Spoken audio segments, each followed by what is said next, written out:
Movie starting లో రెజ్జీ సైని అనే ఇద్దరు భార్యాభర్తల ఫోటోని చూపించడం జరుగుతుంది. సైని పీరియడ్స్ లో ఉన్నాను అని తన క్లాస్మేట్ అయిన కిరణ్ కి వాట్సాప్ లో మెసేజ్ చేస్తుంది. సైని భర్త జాబ్ కోసం దూరంగా నివసిస్తున్నాడు. సైనికి ఒక కొడుకు కూడా ఉన్నాడు. ఇతను సైని వాళ్ళ మామయ్య కుట్టి చాయన్. వీళ్ళు ఊరికి దూరంగా ఒక పెద్ద ఇంట్లో ఉంటున్నారు. ఆ ఇంట్లో ఇద్దరు భార్యాభర్తలు కూడా పనిచేస్తున్నారు. అయితే సైని వాళ్ళ అత్తయ్య మంచాన పడి ఉండడంతో రీనా అనే అమ్మాయి ఆమె బాధ్యతలను చూసుకుంటూ ఉంటుంది.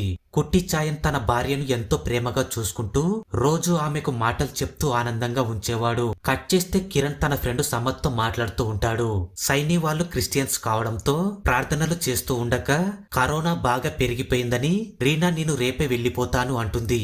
అప్పుడు సైని మేము మరొకరిని చూసుకునే దాకా ఉండొచ్చు కదా అని రీనాని అడుగుతుంది. అయినా రీనా వినిపించుకోకుండా నేను రేపు ఉదయమే వెళ్లిపోతాను అంటుంది. తర్వాత రీనా సైని దగ్గరకు వచ్చి నా జీతం డబ్బులు ఇస్తే నేను రేపు ఉదయం అన్ని పనులు చేసి వెళ్తాను అంటుంది. అప్పుడు సైని రీనాకి ఇవ్వవలసిన దానికంటే ఎక్కువ డబ్బులు ఇస్తుంది. ఎందుకంటే రీనా మళ్ళీ ఇక్కడికి రావాలని. రీనా వెళ్లిపోతే సైని వాళ్ళ అత్తయ్య పనులు తానే చూసుకోవాల్సి వస్తుంది. వాళ్ళ అత్తయ్య మల విసర్జన మూత్ర విసర్జన మంచం పైనే చేయడం వలన సైనికి అస్సలు నచ్చేది కాదు. రీనా వెళ్లిపోయిన తర్వాత కుట్టి చాయన్ తన భార్యను చంటిపిల్లలా చూసుకునేవాడు. తర్వాత కుట్టి చాయన్ తన భార్య బట్టలు క్లీన్ చేస్తూ ఉండగా సైని చికెన్ కూర చేస్తూ ఉంటుంది. అప్పుడు సైని ఆ దుర్వాసన భరించలేక వాంతికి చేసుకుంటుంది. సైనికి వాళ్ళ అత్తయ్య దగ్గరకు వెళ్లడం ఒక పెద్ద సమస్యగా మారుతుంది. అందుకని తన భర్త రెజీ ఫోన్ చేసినప్పుడు మీ అమ్మను చూసుకోవడానికి ఎవరైనా పెట్టొచ్చు కదా అని అంటుంది. అప్పుడు రెజీ ఈ కరోనా సమయంలో ఎవరు దొరకరు అని చెప్తాడు. తర్వాత సైని కిరణ్ కి ఫోన్ చేసి నా భర్త కేవలం 25,000కే జాబ్ చేస్తున్నాడు. ఇక్కడే పొలం పని చేస్తే నెలకు 50,000 సంపాదించొచ్చని కిరణ్ తో చెప్పి చాలా ఫీల్ అవుతుంది. నెక్స్ట్ రోజు ఒక డాక్టర్ సైని వాళ్ళ అత్తయ్య దగ్గరకు వచ్చి ఆమెను చూస్తుంది. అప్పుడు సైని చాలా చిరాకు పడటం కుట్టి చాయన్ చూస్తాడు. తర్వాత సైని తన కొడుకుని తన పుట్టింట్లో వదిలిపెట్టి వస్తాను అని వాళ్ళ మామయ్యకు చెప్తుంది. అప్పుడు కిరణ్ సైని ఇద్దరు ఈ 4 రోజులు ఫుల్ గా ఎంజాయ్ చేయాలని ప్లాన్ చేస్తారు. అందుకని కిరణ్ ఆ రోజు రాత్రి తన ఫ్రెండ్ సమాధిని తోడుగా తీసుకుని సైని ఇంటికి వస్తాడు. కిరణ్ ఆ ఇంటి వెనకాల ఉన్న డోర్ నుండి మెల్లగా సైని దగ్గరకు వెళ్లి చాలా దుర్వాసన వస్తుంది అంటాడు. అప్పుడు సైని నువ్వు ఒక్క రోజుకే ఇలా అంటున్నావు, నేను రోజంతా భరించాలి. నన్ను ఈ నరకం నుండి బయటపడేలా నువ్వు చేయొచ్చు కదా. ఇంకా ఎన్ని రోజులని ఇలా చేస్తూనే ఉండాలి. సుమారు 3-4 సంవత్సరాల నుండి చేస్తూనే ఉన్నాను. మనస్ఫూర్తిగా ఒక గ్లాస్ మంచినీళ్లు తాగి ఎన్ని రోజులైందో అని చాలా ఫీల్ అవుతుంది. అందుకని సైని కిరణ్ తో నువ్వు నాకు హెల్ప్ చేస్తే ఈ రోజే మా అత్తగారిని చంపేద్దామంటుంది. అప్పుడు కిరణ్ నాకు చాలా భయంగా ఉంది అంటాడు. దానితో సైని ఎందుకు భయం, ఆమె 3-4 సంవత్సరాలుగా ఇలానే ఉంది, ఆమె చనిపోయినా ఎవరు పట్టించుకోరు అని కిరణ్ ని ఒప్పిస్తుంది. తర్వాత సైని కిరణ్ ని కూడా వాళ్ళ అత్తయ్య రూమ్ కి తీసుకుని వెళ్తుంది. అక్కడ సైని కిరణ్ ఇద్దరు కలిసి వాళ్ళ అత్తయ్యను ఒక టవల్ సాయంతో గొంతు బిగించి చంపేస్తారు. తర్వాత కిరణ్ చాలా టెన్షన్ పడుతూ ఆమె ఖచ్చితంగా చనిపోయి ఉంటుంది కదా అని సైనిని కూడా టెన్షన్ లో పడేస్తాడు. అందుకని ఇద్దరు ఎందుకైనా మంచిది అని మళ్ళీ ఆ ముసలిదాని దగ్గరకు వెళ్లి చూస్తారు. కానీ ఆమె మెడలో ఉన్న టవల్ కనిపించదు. దానితో ఇద్దరు చాలా టెన్షన్ పడిపోతారు. అప్పుడు సైని ఒకవేళ మన రూమ్ లోకి ఏమైనా తీసుకెళ్లామా అని ఇద్దరు వాళ్ళ రూమ్ లోకి వెళ్లి చూస్తారు. అక్కడ కూడా ఆ టవల్ కనిపించదు. తర్వాత సైని కిరణ్ తో నువ్వు ఇక్కడే కూర్చొని నేను వెళ్లి చూసి వస్తాను అని వాళ్ళ మామయ్య రూమ్ కి వెళ్లి చూస్తుంది. కానీ వాళ్ళ మామయ్య నిద్రపోతూ ఉంటాడు. అందుకని సైని మళ్ళీ వాళ్ళ అత్తయ్య రూమ్ లోకి వెళ్లి చూస్తుంది. ఆ టవల్ ఆమె పక్కనే కింద కనిపించడంతో సైని ఊపిరి పీల్చుకుంటుంది. తర్వాత ఆ టవల్ ని దాచిపెట్టి కిరణ్ దగ్గరకు వస్తుంది.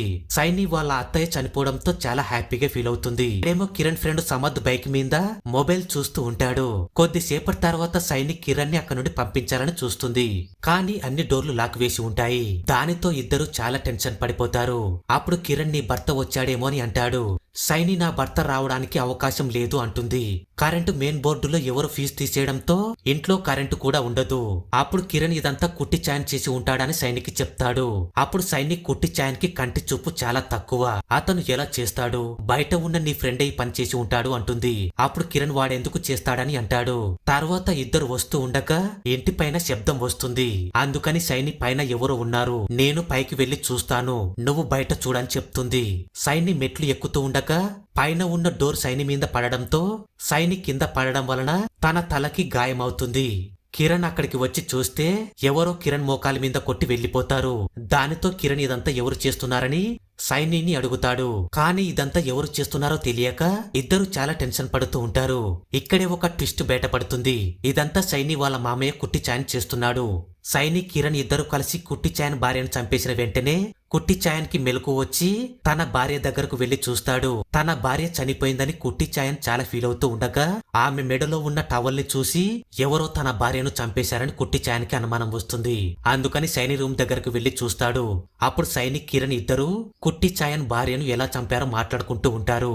అది విన్న కుట్టి ఛాయన్ చాలా ఆశ్చర్యపోతాడు. తర్వాత సైని కిరణ్ ఆ ముసల్ది ఖచ్చితంగా చచ్చిందో లేదో చెక్ చేయడానికి వెళ్ళినప్పుడు కుట్టి ఛాయన్ సైని రూమ్ లోకి వచ్చి చూస్తాడు. దానితో కుట్టి ఛాయన్ కి సైని ఎవరితోనో సంబంధం పెట్టుకొని తన భార్యను చంపేసిందని తెలుస్తుంది. అందుకని కుట్టి ఛాయన్ ఆ రూమ్ లో ఉన్న తలుపులన్నీ లాక్ చేసి ఇద్దరిని ఎలాగైనా చంపేయాలని ప్లాన్ చేసి ఉంటాడు. కట్ చేస్తే సైని కిరణ్ కి తగిలిన గాయాలకు కట్లు కట్టుకుని ఆ రూమ్ మొత్తం వెతుకుతూ ఉంటారు. అప్పుడు సైనికి ఆ టవల్ తన రూమ్ లో కనిపిస్తుంది. తర్వాత కరెంటు బోర్డు దగ్గరకు వెళ్ళినప్పుడు కిరణ్ ఇదంతా ఎవరు చేస్తున్నారని అడుగుతాడు. అప్పుడు సైని మన విషయం కుట్టి ఛాయన్ కి తెలిసిపోయింది, అతనే ఇదంతా చేస్తున్నాడని చెప్తుంది. అప్పుడు కిరణ్ ఆశ్చర్యపోయి సైని నేను బయటకు వెళ్లే మార్గం ఉంటే చెప్పు అంటాడు. దానితో సైని మనం కుట్టి ఛాయన్ కూడా చంపేయాలని చెప్తుంది. అప్పుడు కిరణ్ ఒకేసారి 2 చావులంటే అనుమానం వస్తుంది, మనం ప్రాబ్లం లో పడతాము అంటాడు. అయినా సైని ఇప్పుడు మనకి వేరే దారి లేదని చెప్తుంది. ఇలా ఇద్దరు మాట్లాడుకున్న విషయాలన్నీ కుట్టి ఛాయన్ వినేస్తాడు. తర్వాత కుట్టి ఛాయన్ తన భార్యకి కొత్త బట్టలు వేసి వెళ్తాడు. అప్పుడు సైని కిరణ్ అక్కడికి వచ్చి చూస్తారు. కానీ కుట్టి ఛాయన్ ఒక రూమ్ లో ఉండగా శబ్దం రావడంతో ఇద్దరు అక్కడికి వెళ్లి చూస్తారు. అప్పుడు కుట్టి ఛాయన్ వాళ్ళ మీద దాడి చేసి వెళ్లిపోతాడు. తర్వాత కుట్టి ఛాయన్ కిరణ్ వెనకాలే వచ్చి చంపేయాలని చూస్తాడు. అప్పుడే సైని అక్కడికి వచ్చి కుట్టి ఛాయన్ తల మీద కొడుతుంది. దానితో కుట్టి ఛాయన్ కింద పడిపోతాడు. అప్పుడు సైని నువ్వు వెళ్లి కిరోసిన్ తీసుకురా అని కిరణ్ కి చెప్తుంది. సైని వాళ్ళ మామయ్యను వాళ్ళ అత్తయ్య దగ్గరకు తీసుకుని వెళ్తూ ఉండగా కుట్టి ఛాయన్ ఒక గది దగ్గర ఉన్న తలుపుతో సైని తల మీద కొట్టి వెళ్లిపోతాడు. తర్వాత కిరణ్ కిరోసిన్ తీసుకుని అక్కడికి వస్తాడు. అప్పుడు సైని వాళ్ళ మామయ్యతో నువ్వు చీకటిలో దాగుడు మూతలు ఆడిస్తున్నావు, ఇదంతా నీ భార్య కోసమే కదా, ఇప్పుడు ఈ కిరోసిన్తో నీ భార్యను తగలబెట్టేస్తాను. 4 సంవత్సరాలుగా నా సమయం అంతా వృధా చేసింది, నువ్వు రాకపోతే ఆ ముసలి దాన్ని కాల్చిపడేస్తా అని చెప్తుంది. అప్పుడు కుట్టి ఛాయన్ అక్కడికి రావడంతో ఇద్దరు కుట్టి ఛాయన్ని కొట్టి చంపేయాలని చూస్తారు. అప్పుడు కుట్టి ఛాయన్ వాళ్ళ నుండి తప్పించుకొని పోలీసులకు ఫోన్ చేస్తాడు. తర్వాత సైని వాళ్ళ మామయ్య రూమ్ లోకి వెళ్లి ఆ మొబైల్ ని చూస్తుంది. అందులో కుట్టి ఛాయన్ పోలీసులకు ఫోన్ చేశాడన్న సంగతి సైనికి తెలుస్తుంది. అందుకని వెంటనే ఈ విషయాన్ని కిరణ్ కి చెప్పి ఆ పోలీసులు ఇక్కడికి రావడానికి 1 గంట సమయం పడుతుంది, ఈలోగా మనం ఏదో ఒకటి చెయ్యాలి, నువ్వు వెంటనే బయట ఉన్న నీ ఫ్రెండ్ కి ఫోన్ చేసి లోపలికి రమ్మని చెప్పు అంటుంది.